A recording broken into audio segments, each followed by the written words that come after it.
হাজী Lal Mia city college কর্তৃক আয়োজিত online ক্লাসে সকলকে স্বাগত। কৃষিকা বিষয়ের ক্লাসে 2020-21 শিক্ষাবর্ষের ছাত্রছাত্রীদের, একাদশ শ্রেণীর ছাত্রছাত্রীদের অনলাইন ক্লাসে সকলকে স্বাগত জানাচ্ছি। নিশ্চয়ই তোমরা সকলে ভালো আছো, সুস্থ আছো, বাড়িতে আছো, নিরাপদে আছো, সেই প্রত্যাশা রেখে আজকের ক্লাস শুরু করতে যাচ্ছি।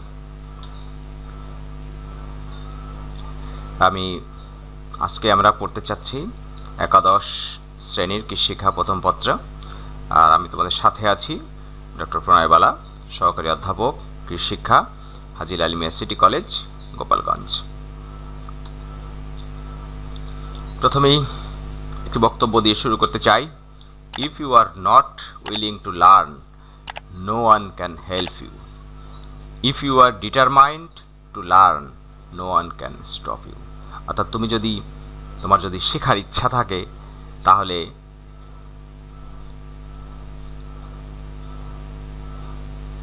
কেউ না কেউ, no one can help you. হ্যাঁ, if you are not willing, যদি তোমার ইচ্ছা না থাকে শিখতে, তাহলে কেউ তোমাকে সাহায্য করতে পারবে না। আর তুমি যদি শিখতে ডিটারমাইন্ড হও, দৃঢ় সংকল্প হও, তাহলে কেউ তোমাকে বন্ধ করতে পারবে না। সুতরাং আমরা প্রত্যাশা করি তোমরা সকলেই শিখবে ডিটারমাইন্ড, ফলে কেউ তোমাদেরকে বন্ধ করতে পারবে না।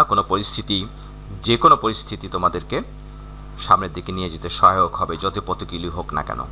সেই কারণে এই বিশ্বব্যাপী করোনা মহামারীর প্রতিকূল অবস্থার মধ্য দিয়ে তোমাদের পড়াশোনার জন্য আমাদের এই প্রচেষ্টা। আশা করি তোমাদের উইলিংটা আছে, লার্ন, শেখার ইচ্ছা আছে, ফলে কেউ তোমাদেরকে হেল্প করতে না পারুক আর না পারুক, তোমার যদি ডিটারমাইন্ড হও শিখতে, তাহলে অবশ্যই তুমি শিখতে পারবে যে কোনো পদ্ধতিতেই। প্রথমেই আমরা একটি প্রতিষ্ঠান দেখছি, যেটি হলো বাংলাদেশ ধান গবেষণা ইনস্টিটিউট। অর্থাৎ আমরা গত ক্লাসের ধারাবাহিকতায় আমরা যেটা শিখতেছি, বাংলাদেশের কৃষি তথ্য ও সেবা প্রাপ্তির উৎস হিসাবে গবেষণা প্রতিষ্ঠান। আমাদের বিষয়বস্তু আজকের বাংলাদেশের কৃষি তথ্য ও সেবা প্রাপ্তির উৎস। সেখান থেকে এখানকার যে শিখন ফল, সেটি হলো বাংলাদেশের কৃষি তথ্য সেবা প্রাপ্তির উৎস বর্ণনা করতে পারবে। আমরা অনেকগুলি জায়গায় এই শিখন ফল দেখব, অর্থাৎ অনেকগুলি বিষয়বস্তুর উপরে এই শিখন ফলটি, কৃষি তথ্য ও সেবা প্রাপ্তির উৎস কী কী হতে পারে। তো গত ক্লাসে আমরা বাংলাদেশ কৃষি গবেষণা ইনস্টিটিউট দেখেছিলাম। আজকে আমরা আরও দুইটি গবেষণা প্রতিষ্ঠান দেখতে চাই। তার মধ্যে একটি হলো বাংলাদেশ ধান গবেষণা ইনস্টিটিউট, যেটি আমাদের খাদ্য স্বয়ংভরতা অর্জনের অন্যতম পুরোধা প্রতিষ্ঠান হিসাবে কাজ করছে। 1970 সালে গাজীপুরের জয়দেবপুরে বাংলাদেশ ধান গবেষণা ইনস্টিটিউট প্রতিষ্ঠিত হয়। বিডিএর 19টি গবেষণা বিভাগ, 9টি আঞ্চলিক গবেষণা কেন্দ্র রয়েছে। এই প্রতিষ্ঠানটি 101টির বেশি জাত উদ্ভাবন করেছে, যার মধ্যে উফশি ধান 95টি এবং হাইব্রিড হলো 7টি। ফলে ধান বাংলাদেশের প্রধান খাদ্যশস্য। মোট আবাদি জমি প্রায় 80% জমিতে ধান চাষ হয়, এবং আমাদের খাদ্য স্বয়ংভরতা অর্জনের যে অন্যতম প্রতিষ্ঠান হিসাবে কাজ করছে বাংলাদেশ ধান গবেষণা ইনস্টিটিউট। এই প্রতিষ্ঠানের ভিশন বা রূপকল্প হলো টেকসই, নিরাপদ ও লাভজনক ধান উৎপাদন প্রযুক্তি। আর এর মিশন হলো ধান গবেষণা প্রযুক্তি উদ্ভাবনের মাধ্যমে টেকসই খাদ্য নিরাপত্তা অর্জনের সহায়তা, ক্রমহ্রাসমান পরিস্থিতির সাপেক্ষ জলবায়ু বান্ধব ধানের উৎপাদন উদ্ভাবন, গবেষণায় প্রাতিষ্ঠানিক সক্ষমতা বৃদ্ধি ও উন্নয়ন করা। এই হলো এই প্রতিষ্ঠানের মিশন। তো পিআরআই যে সাফল্য অর্জন করেছে, আমরা বলেছি 7টি হাইব্রিড সহ 101টি আধুনিক ধানের জাত উদ্ভাবন করেছে। এর মধ্যে লবণাক্ত সহনশীল 10টি, ড্রোপা আমনের খরা সহনশীল 3টি জাত, জলমগ্নতা সহনশীল 4টি জাত, পুষ্টি সমৃদ্ধ 5টি জাত এবং রপ্তানিযোগ্য 4টি জাত। মাটি পানি সার ব্যবস্থাপনা ও ধানের চাষাবাদ সংশ্লিষ্ট 50টিরও বেশি উন্নত প্রযুক্তি উদ্ভাবন, 50টি লাভজনক ধান ভিত্তিক শস্য ক্রম উদ্ভাবন, ধানের 32টি রোগ ও 266টি ক্ষতিকর পোকামাকড় শনাক্তকরণ এবং এই সময়ের ব্যবস্থাপনা পদ্ধতির উদ্ভাবন, 271টি পুস্তক পুস্তিকা প্রকাশ। এগুলির মধ্যে আধুনিক ধানের চাষ, ধান চাষের সমস্যা, মাঠে ধানের রোগ নির্ণয় ও প্রতিকার প্রভৃতি উল্লেখযোগ্য। দেশীয় বিদেশের প্রায় 8,000-এর বেশি ধানের জার্মপ্লাজম সংগ্রহ এবং সংরক্ষণ। অদ্যাবধি বিআরআইয়ের এরকম সাফল্য রয়েছে। এবারে সে কাজ, লক্ষ্য উদ্দেশ্য যেটি আর কি, আবাদি ফসলের নতুন নতুন জাত নির্বাচন, উদ্ভাবন, উন্নয়ন, আধুনিক প্রযুক্তির ব্যবহার করে উচ্চ ফলনশীল ফসলের চাষাবাদ করা, শস্য বিন্যাস আধুনিকায়ন ও উন্নয়ন, নতুন প্রযুক্তি হস্তান্তর, লাভজনক শস্যের আবাদ, বিভিন্ন সেমিনার, সিম্পোজিয়াম, কর্মশালার ব্যবস্থা, বাৎসরিক প্রতিবেদন, ম্যানুয়াল, বুলেটিন, পুস্তিকা প্রকাশ, চাহিদাভিত্তিক গবেষণা প্রতিষ্ঠান গবেষণা পরিচালনা করা, ফসলের বাজার ব্যবস্থার সমীক্ষা করা। এছাড়া আমরা আরেকটি প্রতিষ্ঠান দেখব, সেটি হল বাংলাদেশ পাট গবেষণা ইনস্টিটিউট, মানিক মে এভিনিউ, ঢাকায় যার অবস্থান। বাংলাদেশ মূলত তোষা এবং দেশি এই দুই ধরনের পাটের চাষ হয়ে থাকে। 8 থেকে 10 মিলিয়ন ক্ষুদ্র প্রান্তিক চাষি পাট চাষের সাথে জড়িত। বৈদেশিক মুদ্রা আয়ের 5 থেকে 6% আসে পাট এবং পাটজাত পণ্য রপ্তানির মাধ্যমে। এছাড়াও পাটকাঠি বিক্রির মাধ্যমে আয় বৃদ্ধি সহ জ্বালানি, বেড়া ও সবজি ফসলের মাচা তৈরির কাজে ব্যবহৃত হয় পাট। 1951 সালের ইন্ডিয়ান সেন্ট্রাল জুট কমিটির স্থলে পাকিস্তান সেন্ট্রাল জুট কমিটি গঠিত হয়, যার সদর দপ্তর ছিল ঢাকায়। বাংলাদেশ স্বাধীন হওয়ার পর 1974 সালে অ্যাক্টের মাধ্যমে প্রতিষ্ঠিত হয় বাংলাদেশ পাট গবেষণা ইনস্টিটিউট। এই অ্যাক্ট অনুযায়ী বিজেআরআই 3টি গবেষণা উইংয়ের মাধ্যমে রয়েছে কৃষি গবেষণা, কারিগরি গবেষণা উইং এর কার্যক্রম এবং পাটের বাজার অর্থনৈতিক গবেষণা পুরোপুরি এখনো শুরু হয়নি যদিও। তো পাটের বাজার অর্থনৈতিক উন্নয়ন এবং উইং বর্তমান রাজস্ব বাজেটের শুরুর অপেক্ষায় আছে। এরা উচ্চ ফলনশীল পাট বীজ উৎপাদন ও বিতরণের লক্ষ্যে পাট বীজ উইং স্থাপিত হয় 76 সালে, কিন্তু 1988 সালে সরকারের নির্বাহী আদেশ বলে পাট বীজ উইংকে বিএডিসিতে স্থানান্তর করা হয়। এছাড়া কারিগরি গবেষণা উন্নয়নে 1995 সাল থেকে 1994 সাল জেটিডিপিসি নামে একটি নতুন উন্নয়ন প্রকল্প পরিচালিত হয়, যে 2004 সাল পর্যন্ত ছিল। বর্তমানে প্রকল্পটি রাজস্ব বাজারে স্থানান্তর হয়েছে এবং লোকবল নিয়োগ প্রক্রিয়া শুরু হয়েছে, যার আওতায় জুট কটন বেন্ডিং গবেষণা শুরু হয়েছে। প্রতিষ্ঠানের সংক্ষিপ্ত উদ্দেশ্য: পাট এবং সমশ্রেণীর আঁশ ফসলের কৃষি, কারিগরি, অর্থনৈতিক গবেষণা, ব্যবস্থাপনা ও আঁশজাত ফসল উৎপাদন এবং গবেষণালব্ধ প্রযুক্তি সম্প্রসারণ। পাট চাষে অঞ্চলভিত্তিক সমস্যা নিরসনে বিভিন্ন আঞ্চলিক গবেষণা কেন্দ্র প্রতিষ্ঠা করে তা সমাধানের চেষ্টা করা, বিভিন্ন কৃষি ও কারিগরি প্রযুক্তি সম্প্রসারণের প্রশিক্ষণ প্রদান করা। উন্নয়ন যে গবেষণা হয়েছে সেটি হলো বিজেআরআই 2টি ধারায় গবেষণা পরিচালনা করে আসছে। একটা হলো পাটের কৃষি ও কারিগরি গবেষণা। বর্তমানে 2টি উইংয়ে মোট 10টি গবেষণা বিভাগ এবং পরিকল্পনা, প্রশিক্ষণ ও যোগাযোগ বিভাগ সহ 11টি বিভাগ আছে। কৃষি গবেষণা উইংয়ের মাধ্যমে পাট এবং পাট জাতীয় আঁশ ফসলের উচ্চ ফলনশীল জাত উদ্ভাবন, উৎপাদন ব্যবস্থাপনা, বীজ উৎপাদন সংরক্ষণ সংক্রান্ত গবেষণা পরিচালনা করা হয়ে থাকে। আর কারিগরি গবেষণা উইংয়ের মাধ্যমে প্রচলিত পাট পণ্যের মান উন্নয়ন, মূল্য সংযোজিত বহুমুখী নতুন নতুন পাট উদ্ভাবন সংক্রান্ত গবেষণা পরিচালনা করা হয়। আমরা যদি চিত্র দেখি, সাব স্টেশন অফ বিজেআরআই কোথায় কোথায় অবস্থিত। অঞ্চলভিত্তিক পাটের কৃষি গবেষণার জন্য একটি কেন্দ্রীয়, 4টি আঞ্চলিক, 3টি উপকেন্দ্র এবং একটি প্রজনন বীজ খামার রয়েছে। পাট, কেনাপ ও মেস্তা ফসলের জার্মপ্লাজম সংরক্ষণ গবেষণা কার্যে ব্যবহারের জন্য বিশ্বের একমাত্র জিন ব্যাংক আইজিও এর সহায়তায় 1982 সালে বিজেআরআইতেই প্রতিষ্ঠিত হয়েছে। প্রতিষ্ঠানের সাফল্য: পাটের কৃষি গবেষণায় সাফল্য যেটা এসেছে, পাটের উর্বর আবাদি জমির পরিমাণ কম এবং ক্রমাগত প্রান্তিক অনুর্বর জমিতে পাট চাষ স্থানান্তরিত হলেও জাতীয় গড় উৎপাদন বৃদ্ধি পেয়েছে, যেটি 1800 থেকে 1980 কেজি পার হেক্টরে। দেশীয় তোষা পাটের উৎপাদন হার 70 এর দশকে যেখানে ছিল 70:30, এর স্থলে এটি দাঁড়িয়েছে 25:75, অর্থাৎ উন্নত আঁশের উৎপাদন বেড়েছে। পাট, কেনাপ ও মেস্তার উচ্চ ফলনশীল জাত উদ্ভাবন: এ পর্যন্ত পাট ও পাট জাতীয় আঁশের মোট 37টি জাত উদ্ভাবন হয়েছে। তার মধ্যে 13টি উন্নত জাত কৃষক পর্যায়ে ব্যাপকভাবে চাষ হচ্ছে। দেশে বর্তমানে পাটের জাতীয় গড় ফলন 1.98 টন পার হেক্টর, যেটি কৃষক পর্যায়ে বিজেআরআই উদ্ভাবিত জাতের গড় ফলন হল 2.5 টন পার হেক্টর। অর্থাৎ সারা দেশে বিজেআরআই জাতসমূহ আবাদ সম্প্রসারণ করা হলে দেশে পাটের উৎপাদন আরও বেশি বৃদ্ধি পাবে। সেই সাথে পাট ও পাট জাতীয় আঁশ ফসলের উৎপাদন শতকরা 20% বৃদ্ধির যে জাতীয় পরিকল্পনা গ্রহণ করা হয়েছে তাও বাস্তবায়ন সম্ভব হবে। পাট ভিত্তিক লাভজনক শস্য পর্যায় উদ্ভাবন: বিজেআর গবেষণার মাধ্যমে 18টি লাভজনক টেকসই পাট ভিত্তিক শস্য পর্যায় উদ্ভাবন করেছে। পাট আঁশের রিবন রেটিং পদ্ধতি আবিষ্কার হয়েছে। বিশেষ করে যে সমস্ত এলাকায় পানির স্বল্পতা আছে সে সমস্ত এলাকায় পাট পচানোর জন্য রিবন রেটিং পদ্ধতি অত্যন্ত উপযোগী। ছোট ছোট হাঁড়ির মধ্যে ছাল পচানো যায়, যা পলিথিন ছোট চৌবাচ্চা তৈরি করেও পাট পচানো যায়। অর্থাৎ যেখানে পানি সংকট আছে এমন জায়গায় পাট পচনের একটি উত্তম পদ্ধতি হলো পাটের রিবন রেটিং। নাবি পাট বীজ উৎপাদন প্রযুক্তি। বিজিআরএর পাট বীজ উৎপাদনের জন্য নাবি পাট বীজ উৎপাদন প্রযুক্তি উদ্ভাবন হয়েছে। এই পদ্ধতিতে মার্চ এপ্রিলের পরিবর্তে আগস্ট সেপ্টেম্বর মাসে বীজ বপন করে ডিসেম্বরের মধ্যে বীজ সংগ্রহ করা যায়। প্রতি হেক্টরে 500 থেকে 600 কেজি উন্নত মানের পাট বীজ উৎপাদিত হয়। এর ফলে 9 মাসের পরিবর্তে বর্তমানে 4 মাসের মধ্যে বীজ ফসল পাওয়া যাচ্ছে। বীজ উৎপাদনে এই পদ্ধতি কৃষক পর্যায়ে লাভজনক প্রমাণিত হয়েছে এবং কৃষকরা পাট বীজকে একটি ফসল হিসাবে গণ্য করেছে। পাট, কেনাপ ও মেস্তার জার্মপ্লাজম সংগ্রহ, সংরক্ষণ ও ক্যারেক্টারাইজেশন।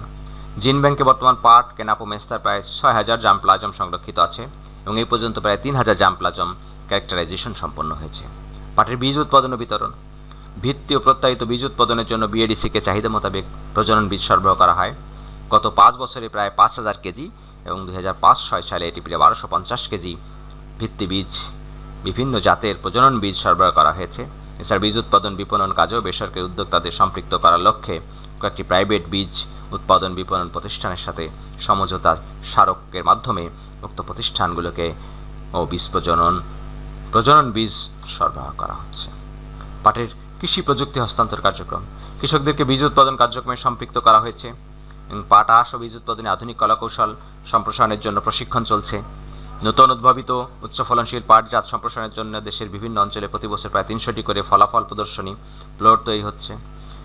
এদেশের বিভিন্ন অঞ্চলে পাট উৎপাদন এবং উচ্চ ফলনশীল পাট জাত সম্প্রসারণের জন্য মাঠ দিবস, ওয়ার্কশপ ইত্যাদির আয়োজন করা হচ্ছে। পাটের কারিগরি গবেষণায় সাফল্য। সম্প্রতি পাট বীজ তৈরি চিকন সুতা 100 টেক্সট উৎপাদন পদ্ধতি উদ্ভাবন হয়েছে। রাসায়নিক পরিবর্তনের মাধ্যমে কৃত্রিমাংশের সাথে পাট মিশিয়ে বিভিন্ন প্রকার পাট বস্ত্র তৈরি। নিম্নমানের পাটের মানোন্নয়ন, স্বল্প খরচে ঔষধে ক্যারিয়ার দ্রব্য হিসাবে ব্যবহৃত মাইক্রো ক্রিস্টালাইন সেলুলোজ সহ অন্যান্য মূল্যবান উপজাত দ্রব্যাদি উৎপাদন পদ্ধতি উদ্ভাবন এবং এক্ষেত্রে ব্যবহৃত মেশিন উন্নয়ন। উন্নত প্রযুক্তি হস্তান্তর উদ্ভাবিত পণ্য বাণিজ্যিক ভিত্তিতে উৎপাদন ও বাজারজাতকরণ করার লক্ষ্যে আগ্রহী প্রতিষ্ঠানগুলির সাথে সমঝোতা চুক্তি স্বাক্ষর হয়েছে। বিজিআরএর উদ্ভাবিত বিভিন্ন প্রযুক্তিসমূহের বাণিজ্যিক সম্প্রসারণের জন্য শিল্প স্থাপনের লক্ষ্যে বস্ত্র পাট মন্ত্রণালয়ের জেডিপিসি এর সাথে ইতিমধ্যে চুক্তি হয়েছে। সেই লক্ষ্যে বিভিন্ন প্রযুক্তিসমূহের প্রোফাইল জেডিপিসির নিকট হস্তান্তর করা হয়েছে। পাটের কৃষি ও কারিগরি গবেষণায় আন্তর্জাতিক কোলাবোরেশন। পাটের কৃষি ও কারিগরি গবেষণায় পারস্পরিক সহযোগিতার ভিত্তিতে ভারত, চীন, ফ্রান্স ইত্যাদি দেশের সাথে বিজিআরআই এর কাজ করে যাচ্ছে। সমস্যাও আছে। পাট গবেষণা বিষয়ক সমস্যা, অর্থাৎ পাটের আবাদযোগ্য জমির পরিমাণ অস্থিতিশীল, পাটের বীজের স্বল্পতা, বিএডিসি উৎপাদিত স্বল্প পরিমাণ বীজ এবং অবিকৃত থাকা কিছু অংশ, পাটকে অনুর্বর সমস্যাবৃত জমিতে ঠেলে দেওয়া, পাট পচনের জন্য পানির স্বল্পতা, পাট উৎপাদন খরচ ক্রমান্বয়ে বেড়ে যাওয়া, পাট পণ্যের অভ্যন্তরীণ ব্যবহার না বাড়া, কৃষক পর্যায়ে উৎপাদিত পাট সংরক্ষণ ভালো ব্যবস্থা না থাকা, পাটের উৎপাদন থেকে রপ্তানি পর্যন্ত সংশ্লিষ্ট প্রতিষ্ঠানের মধ্যে সমন্বয়ের অভাবও রয়েছে। কারিগরি সমস্যার মধ্যে আছে কারিগরি প্রযুক্তি হস্তান্তরের সমস্যা, প্রয়োজনীয় কারিগরি প্রশিক্ষণের অভাব, আধুনিক যন্ত্রপাতির অভাব, আকর্ষণীয় ডিজাইনের পাট পণ্য তৈরির জন্য ডিজাইনি শাখা নেই। ভবিষ্যৎ যে পরিকল্পনা আছে পাট গবেষণার, সেটি হলো কৃষি বিষয়ক পাট উৎপাদন স্থিতিশীল রাখতে সমুদ্র উপকূলের লবণাক্ত অঞ্চলে পাট চাষ সম্প্রসারণ। এই জন্য পটুয়াখালীর কলাপাড়ায় একটি পাট গবেষণা উপকেন্দ্র স্থাপন করা হয়েছে, যে পাহাড়ি এলাকায় পাট বীজ উৎপাদনের সম্ভাব্যতা যাচাই চলছে। পণ্য ভিত্তিক ও কাগজের মণ্ড তৈরির জন্য সারা বছর চাষ উপযোগী পাট ও আঁশ জাতীয় ফসলের জাত উদ্ভাবন করা। কাঁটাবিহীন মসৃণ কাণ্ড বিশিষ্ট মেস্তা জাত উদ্ভাবন করা। ঊষর জমি ব্যবহারের জন্য কেনাপের উপযুক্ত জাত উদ্ভাবন করা। জীব প্রযুক্তি ব্যবহারের মাধ্যমে রোগ জীবাণু পোকামাকড় সহনশীল জাত উদ্ভাবন করা। গবেষণা এবং কৃষকের মাঠে ফলনের পার্থক্য হ্রাস করে পাটের সার্বিক উৎপাদন বৃদ্ধি করা। পাটের উৎপাদন খরচ হ্রাস এবং স্থানোপযোগী পাট পচন প্রযুক্তি উদ্ভাবন। জাতীয় বীজ কর্মসংস্থানকে সহায়তার জন্য সরকারি বেসরকারি উন্নয়ন ও বিপণন প্রতিষ্ঠানকে প্রয়োজন অনুযায়ী সহায়তা করা। পাট বীজের অভাব দূরীকরণে পর্যাপ্ত পরিমাণ পাটের মান ঘোষিত বীজ উৎপাদন ও সরবরাহ করা। কারিগরি সমস্যা মধ্যে আছে সম্ভাবনা, যেটি পাটের আরও সূক্ষ্ম সুতো উৎপাদন প্রযুক্তি উদ্ভাবন করা। প্রচলিত বহুমুখী পাটজাত পণ্যের মান উন্নয়ন পূর্বক উৎপাদন খরচ হ্রাস করা। পাট এবং অন্যান্য আঁশের মিশ্রণে নতুন নতুন বহুমুখী পাটজাত পণ্য উৎপাদন প্রযুক্তি উদ্ভাবন করা। জুট ও উল ব্যান্ডেড ইয়ার্ন উৎপাদন প্রযুক্তি উদ্ভাবন করা। উদ্ভাবিত পাটমুখী পাটজাত পণ্য উৎপাদন প্রযুক্তির বাণিজ্যিক সম্প্রসারণের উদ্যোগ গ্রহণ করা। কমিটি যে সুপারিশ করেছে সেটি হলো সার্বিকভাবে প্রতিষ্ঠানের জন্য কয়েকটি পদ তৈরির মাধ্যমে বিজিআরআইকে আরও বেশি কাঠামোতে ফিরিয়ে নেওয়া যায় কিনা, বিভিন্ন শূন্য পদে দক্ষ জনবল দ্রুত নিয়োগের ব্যবস্থা, সহজ শর্তে সময় মতো আগ্রহী পাট চাষী শিল্পোদ্যোক্তাদের ঋণ প্রাপ্তির ব্যবস্থা, কৃষি গবেষণা সংক্রান্ত যেটি সমস্যা আছে, প্রধান আঞ্চলিক উপকেন্দ্রের গবেষণা মাঠ অন্য মন্ত্রণালয় কর্তৃক রাস্তা, ভবন ইত্যাদি নির্মাণ অবিলম্বে বন্ধ করে গবেষণার সুষ্ঠু পরিবেশ বজায় রাখা, বীজ উৎপাদনের বিকল্প আধুনিক প্রযুক্তি কৃষক পর্যায়ে দ্রুত সম্প্রসারণের ব্যবস্থা করা, উন্নত মানের পাট বীজ উৎপাদন ও বিতরণের জন্য ব্যাপক কর্মসূচি গ্রহণ করা, স্বল্প পরিসরে একটি আধুনিক ডিজাইন শাখা স্থাপন করা, যে ডিপিসির মাধ্যমে উদ্ভাবিত কারিগরি প্রযুক্তি হস্তান্তর কার্যক্রম জোরদার করা, সম্ভাবনায় প্রযুক্তি ব্যবহার করে সরকারি বেসরকারি পর্যায়ে ব্যাপক আকারে পাট পণ্য তৈরির উদ্যোগ গ্রহণ করা।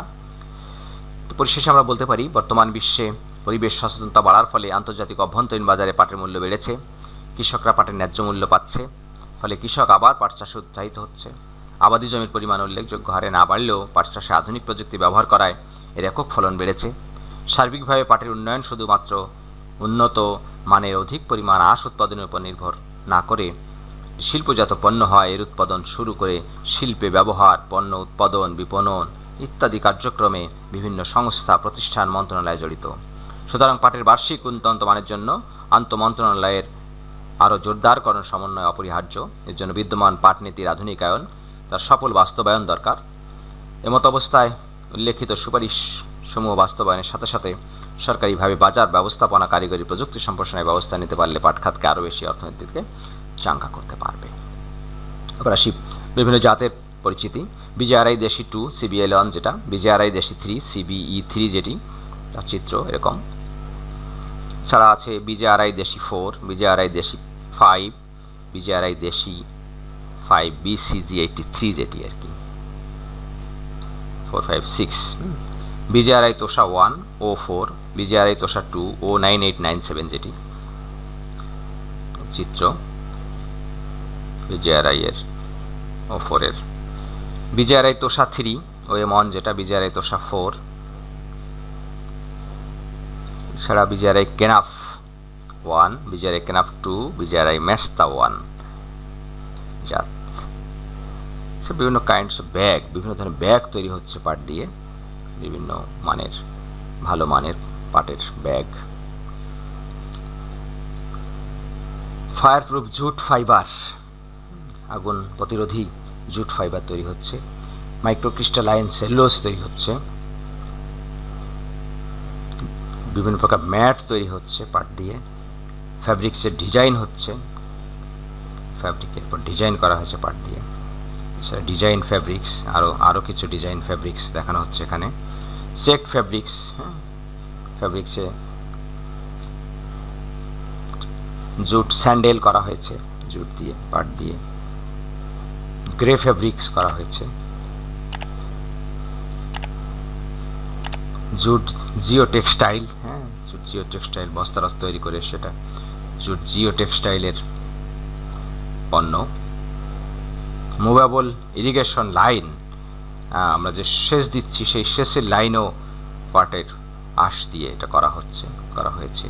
জুট পট, আমরা নার্সারিতে এখন যে পটের যে ক্রাইসিস হচ্ছে সেখানে আমরা জুটের নার্সারি পট হিসাবেও পাটের পণ্য ব্যবহার করতে পারি। অফিস ব্যাগ হচ্ছে, অফিসের বিভিন্ন প্রকার ব্যাগ। জুট শপিং ব্যাগ হচ্ছে, পারিবারিক প্রয়োজনে আমরা শপিং ব্যাগ হিসাবে ব্যবহার করতে পারি পলিথিনের পরিবর্তে। জুট অ্যাবসেন্সড কটন স্যানিটারি ন্যাপকিন, জুটের কটনের স্যানিটারি ন্যাপকিন তৈরি হচ্ছে। পলিস্টার ফ্যাব্রিক্স তৈরিতে ব্যবহৃত হচ্ছে পাট, অর্থাৎ পাটের বহুমুখী ব্যবহার। ফাইন জুট সুতা তৈরিতে পাটের যে অংশবিশেষ, পাটের ফাইবার ব্যবহৃত হচ্ছে। জুট প্রেয়ার ম্যাট তৈরি হচ্ছে, প্রার্থনার জন্য যে ম্যাট। জুটের উল তৈরি হচ্ছে পাট দিয়ে। নভোটেক্স ব্ল্যাঙ্কেট, কম্বল তৈরি হচ্ছে। সোয়েটার তৈরি হচ্ছে, সবই কটনের, পাট দিয়ে করা। নভোটেক্স ফ্যাব্রিক করা হয়েছে। তো আমরা একটু দলীয় কাজ দেখতে চাই। বাংলাদেশ ধান গবেষণা ইনস্টিটিউটের 5টি আর পাট গবেষণা ইনস্টিটিউটের 5টি প্রযুক্তির তালিকা তৈরি করবা। ধান গবেষণার 5টি আর হলো পাট গবেষণার 5টি প্রযুক্তি। অনেকগুলি প্রযুক্তি নিয়ে কাজ করছে আমরা বলেছি, এর মধ্যে 5টি করে তালিকা তৈরি করবা। মূল্যায়নের মধ্যে যেটি আছে সেটি হলো পাটের 5টি জাত আর আমন ধানের জাতের একটা তালিকা প্রস্তুত করবো। আমরা যে বললাম 101টি জাত উদ্ভাবন হয়েছে, তার মধ্যে আমন কোনগুলি, হ্যাঁ আমন জাতের একটা তালিকা প্রস্তুত করবা।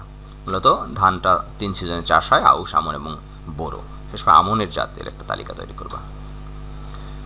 আর বাড়ি কাজ থাকবে বাংলাদেশ ধান গবেষণা ইনস্টিটিউটের চলমান গবেষণার উপর একটি প্রতিবেদন তৈরি করা। বাংলাদেশ ধান গবেষণা ইনস্টিটিউটের চলমান গবেষণা, যে সমস্ত গবেষণা এখন চলতেছে, তোমরা যদি ওয়েবসাইটে গিয়ে দেখো তাহলে কতগুলি দেখবা যে সমাপ্ত গবেষণা আর চলমান গবেষণা। চলমান গবেষণার উপর একটা প্রতিবেদন করবে যে কী কী নিয়ে কাজ করছে। তো এ পর্যন্তই আমাদের আজকের আলোচনা ছিল। ধন্যবাদ সকলকে। ভালো থেকো, সুস্থ থেকো, নিয়মিত স্বাস্থ্যবিধি মেনে চলবে, নিয়মিত সাবান পানি দিয়ে হাত ধোবে, বাইরে গেলে অবশ্যই মাস্ক ব্যবহার করবে, আর অবশ্যই ফাঁকে ফাঁকে পড়াশোনাটা চালিয়ে যাবে। আবার সকলকে ধন্যবাদ। দেখা হবে আবার পরবর্তী ক্লাসে। সে পর্যন্ত ভালো থেকো।